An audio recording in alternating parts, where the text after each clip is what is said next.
Let me ask you something you probably won't want to answer honestly.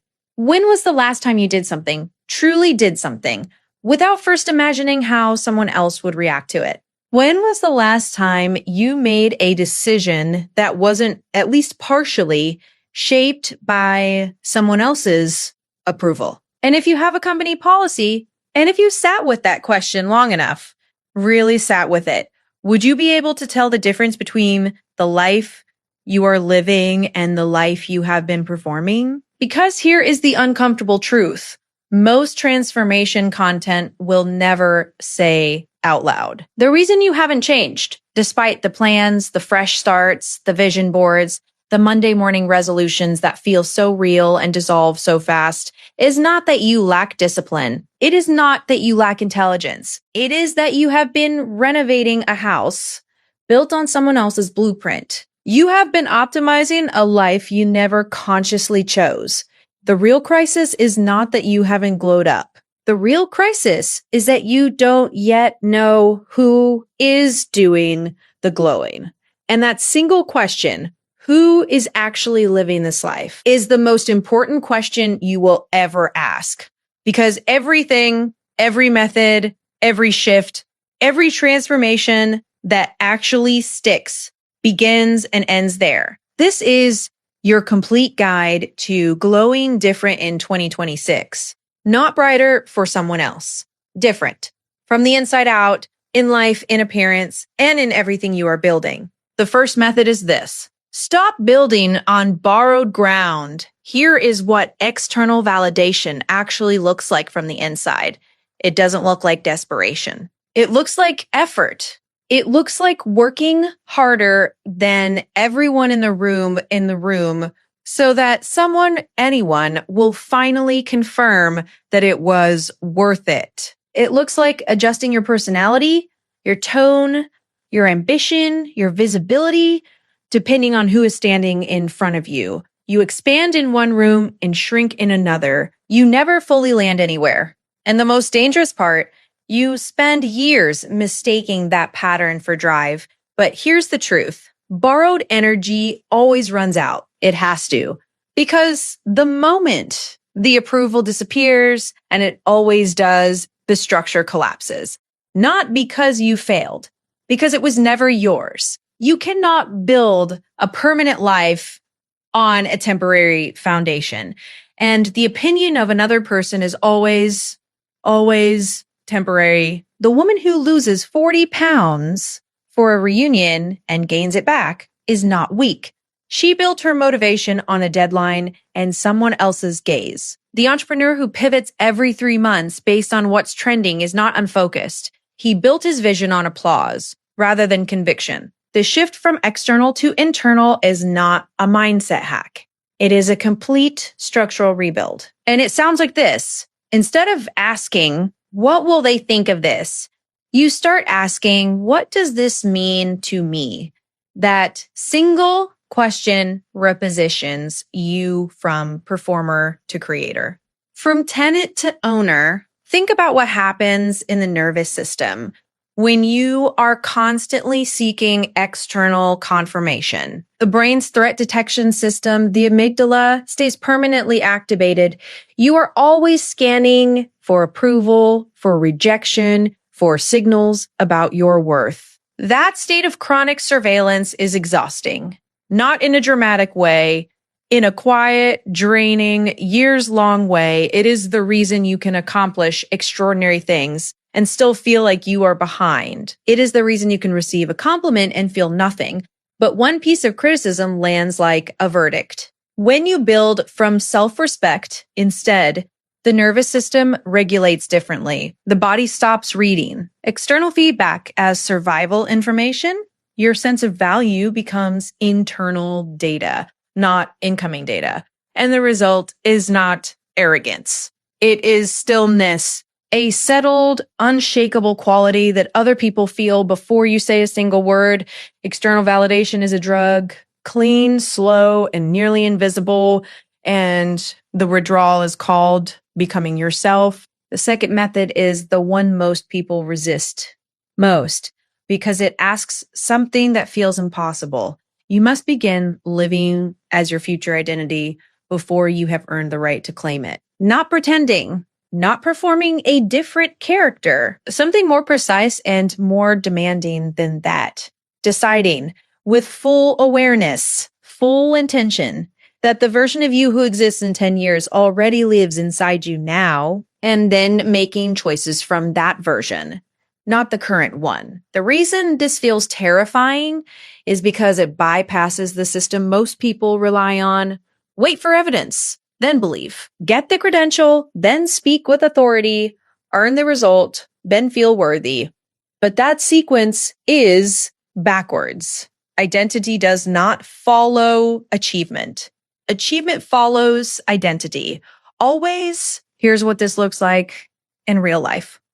A man named Daniel worked for years as the person who implemented other people's visions, quietly skilled, perpetually overlooked. He believed that one day when he had enough experience, he would be invited into the room where decisions were made. Then one afternoon, in meeting where he was expected only to take notes, he said, not loudly, not desperately, but calmly, "I've been thinking about this differently. Can I walk you through what I see?" The room shifted. Not dramatically, but it shifted. No new credential, no new title, just a new internal story expressed through a single act of identity. This is not confidence. Confidence is a feeling, and feelings are inconsistent. This is S, opening underneath confidence. This is identity. And identity, unlike feeling, is structural. It holds when the feeling disappears. The psychological mechanism at work is called identity behavior congruence. Humans are biologically motivated to act in ways consistent with how they define themselves. When you shift the identity first, even slightly, even in one room, in one conversation, the behaviors that follow feel natural rather than forced. You stop motivating yourself to act like your future self. You simply are that person behaving accordingly. The advanced layer is this. Most people wait for a feeling to confirm they are ready, but readiness is not a feeling. Readiness is a decision. The feeling always comes after the action, not before it. Every person you have ever admired for their presence, their authority, their magnetism, they were not ready before they began. They decided before they felt ready. That gap between deciding and feeling is where identity is built. Identity is built. Identity is declared. And then defended by every small choice you make in private. Now let me take you beneath both methods into the layer most people never reach. When you stop seeking external validation and start operating from a declared identity, something happens in how you experience yourself that goes beyond behavior. The 3 layers of a human being, belief, feeling, and action, begin to align. Psychologists call this congruence. And most people have never felt it because most people are running an internal conflict at all times, believing one thing about themselves, feeling another, and acting in a third direction entirely. The result is a low-grade internal noise that never fully quiets, a friction that no amount of productivity, appearance, or achievement can eliminate because it lives below all of those things. When the 3 layers align, the noise stops. Not all at once, gradually, and then permanently, you start recognizing your own voice. Not the voice shaped by fear or by the need for approval or by someone else's idea of who you should be. Your actual voice, the one that knows what it wants without needing to ask for permission. And here is the deepest truth. Your external behavior is not the cause of how the world perceives you. It is the effect of how you perceive yourself. The person who changes the temperature of a room when they walk in is not doing something. They are being something. And what they are being is precisely aligned. What they believe, what they feel, and what they do are all pointing in the same direction. The world cannot help but feel that kind of alignment. It is magnetic not because it is performed, but because it is real. Internal respect always precedes external respect. In every room, in every relationship, every single time. Now, for the closing truth, the one that matters most, there is a version of you that is afraid of what growth will cost. Afraid that if you stop accommodating, connection will fracture. That if you hold a standard where you used to bend, the people who loved your flexibility will leave. And that fear deserves to be spoken to directly, not dismissed. But here is what you must understand. Over accommodation does not create connection. It creates an imbalance that slowly hollows out every relationship it touches. When you perform for connection, when you reshape yourself to be accepted, you do not give the other person access to you. You give them access to a character you play. And eventually, even you forget where the character ends and you begin. Real connection is not built on infinite availability. It is built between two people who are genuinely present.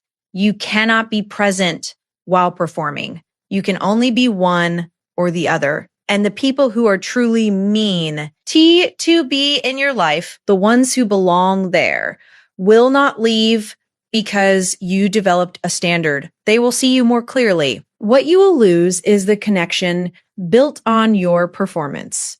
And though that loss may ache, it is not a loss. It is a clarification. It is your life organizing itself around the real you. Your standard filters your environment. And a filtered life built on genuine alignment rather than performed connection is the only one that does not hollow you out from the inside. Now hear this. You are not a project to be optimized. You are a person to be inhabited. The glow up was never about becoming someone new. It was about removing everything you accumulated, trying to be acceptable, and finding out that what remained was already extraordinary. The person on the other side of these methods does not need the room to confirm anything. They walk in already whole. They speak and people listen, not because of performance, but because of resonance. They build things that last because they build them from the inside out. They glow, not for an audience, not for a moment, but permanently because they are finally completely themselves. This is the paradox that changes everything. The most magnetic thing you will ever do is stop trying to be magnetic. The most powerful move you will ever make is to fully, quietly become yourself. One moment today, not a system, not a reinvention. One moment where you choose your own conviction over someone else's comfort. One moment where you act from the person you're becoming rather than the person you have been told to be. That moment is where the canyon begins to form. Not because the timing is right. Not because you are ready. Because you decided the glow was always yours. You just stopped performing long enough to feel it. Start now.